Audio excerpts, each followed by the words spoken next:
వైపుకి వెళ్ళడాన్ని నేర్పింది. కనుక చూడండి, ఇప్పుడు వైదికమైనటువంటి మార్గంలో ఈ ప్రయత్నంలో తల్లి యందు పెద్ద బాధ్యత పెట్టింది శాస్త్రం. ఈ ధర్మం అన్నది అసలు ఎక్కడ ప్రారంభం అవ్వాలి అని అడిగింది. అడిగితే తల్లి దగ్గరే ప్రారంభము. ఎందుకో తెలుసా అండి, నేను ఈ మాట ఎందుకు చెప్తున్నానో మీరు ఈ శ్లోకాన్ని అవధరించండి, మీకే అర్థమవుతుంది.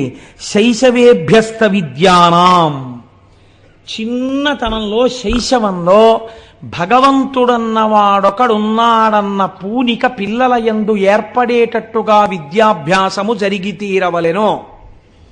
ఇది స్కూల్లో చెప్పరు ఇవాళ.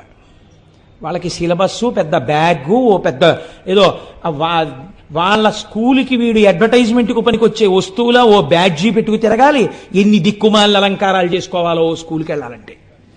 ఇవి వాళ్ళు నేర్పేది. మీరేం నేర్పాలి? మీరు పునరావృత్తి రహిత